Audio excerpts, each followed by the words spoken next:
Welcome back. This is David Antonelli. This is the final episode of Inbetween Diary of a Film. This is tutorial number 20. And in this series, I'm teaching you how to actually make your own independent film based on my own experiences with my film Inbetween. And in this final episode or tutorial, we're going to talk about marketing and distribution. Assuming you've finished everything, you finish your film, you've got the final cut, you got your final cut, you put it down, and then you came back to it a month later to check it again. That's what you have to do. It's like editing a novel. And when it's finally finished, these are the things you have to do.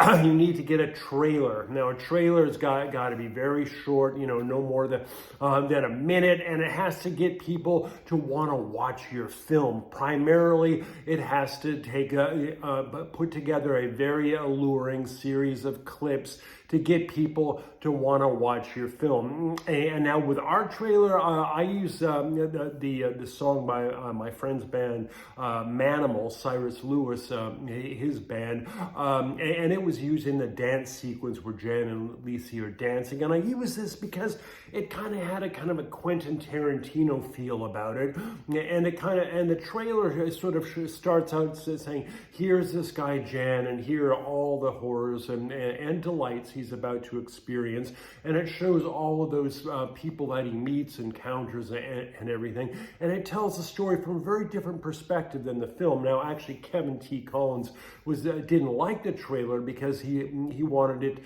to more kind of tell his story and show his face more prominently, and this goes back to sort of some conflicts that we had, that he wasn't getting enough close-ups and things like that, and he thought that the trailer kind of betrayed the film in some respects. But if I actually did that, I would have created a trailer that seemed somewhat kind of gloomy and kind of like Prince Hamlet, kind of not sure of himself, because that's the kind of character Jan is through most of the film. And I wanted to just make a trailer that people actually wanted to see, and I think I was very successful in that, because it's just like catches your attention, and it gives you all of this, these strange characters from different angles. And anyway, you got to make a trailer, and it doesn't have to be faithful to the film, which has to use footage from the film, but it has to get people to watch it, not tell what the story is, not tell what the plot is or what the outcome is, but basically get people to want to watch your film. That's what it is. Okay, the next thing you do, once you have your trailer, you have to start applying to film festivals, and you have to be realistic and selective, because film festival fees are very high, and if you start, pitching too high, like Toronto, Sundance, Cannes, and things like that, you're likely to spend a lot of money and get rejected. So you want to be selective, and you want to go to film festivals where you have a fighting chance. Now with my film, it turned out to be 3 hours and 15 minutes, and so the big festivals that rejected it, I got very encouraging letter from the Victoria, the capital of British Columbia in Canada, their film festival, which is on the major film festival circuit. The program director wrote and said, wow, you have a gift at filmmaking that just cannot be taught. Your debut film is just fantastic, but we can't accept it because it's too long, and we're sponsored by American Express, and they don't want debut filmmakers with no stars in their film to take a 3-hour slot. And that was the reality that we had to face. But we were able to place it in lower film festivals and get nominated for numbers of awards. It didn't win any award, but there was a lot of buzz in film festivals, and the directors of the film festivals, the program directors, all told me that they thought that my film was one of the best there.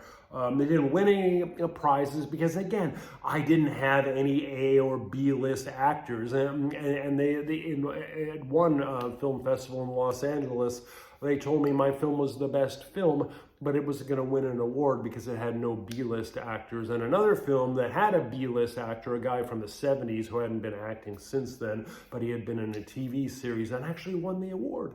Because those film festivals want to have films winning awards that have actors that have been in previous films, because it's all becomes about the film festival directors wanting their film festival to seem prominent and not have films from unknown film directors and with unknown actors. And now, of course, the actors are all fantastic, and David Richter is the brother of Max Richter, the composer. I'm just watching The Leftovers right now, the famous TV series about these people that just disappear one day. 2% of the population vanishes. Max Richter wrote the soundtrack for that, okay? So David Richter is a big actor, but not big enough. And so anyway, that's why if you go back to the early videos about casting, I tell you that you need to have A and B list actors in your film, if at all possible. So anyway,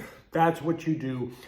Try to get the best film festivals. You're going to have to get a press kit. You're going to have to, of course, you should have taken photos on set while you were shooting, high resolution photos that you can put into the press kit, and basically do whatever you can to market your film and then continue marketing it through the film festival period. It's lots of fun. You go to film festivals, you meet other directors and producers, and it's just fantastic experience.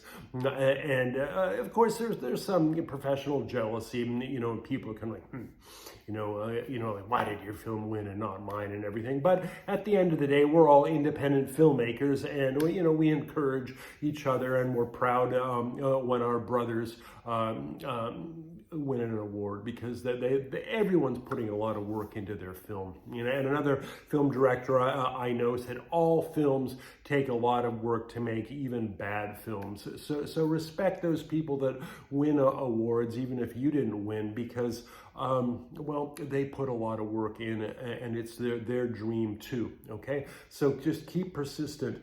And then finally, after that, you're gonna have to look at distribution models. And we had several distributors that offer us bad deals, kind of like we get all the rights, you get, a sliver of the royalties, and of course you're never gonna get any royalties, because they'll claim that it was all part of their expenses, and you end up getting zero. And they were going to send it off to Blockbuster and all of this kind of stuff, and ultimately, and if it didn't get rented that much, they had the right to sort of restrict it and take it off, away from Blockbuster, but you couldn't get it back, you see. So I said no. I said I'm going to market it myself, and I just put it up on YouTube and let anyone watch it for free. And it actually was a very slow trickle at first, and I put it up on IMDb. All the actors rated it and gave it 5 stars. So there's about like 25 5-star ratings. But over the years, we now have almost 100 ratings, and the rating of the film's like 8.7 out of 10 for IMDb, and only about 20-25 are people actually involved in the film, so it's doing very well. And just last year, it suddenly boomed on YouTube, and there's 4 parts of the film, 45 minutes each, and in total, there's more than 250,000 views, So that is very, very good for an independent film, okay?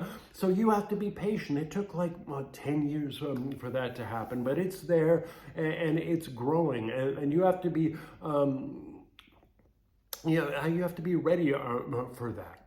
Once you make a film, you have to keep promoting it, and it's your baby. It's like, and just like you have to be when you're a parent, you raise your child all the way into adulthood, and with your film, you have to do the same. Okay, but today it's very different. There's streaming services. There isn't Blockbuster anymore. Going direct to DVD doesn't exist. You basically have to stream, and the best streaming deal you're probably going to get is putting it on YouTube, because people will actually watch it, and if you market it properly, and you might not get any revenue from it. You might, but if you you know, if some other streaming service picked it up, they probably wouldn't give you very much royalties anyway, and they'd own your film, and you don't want that.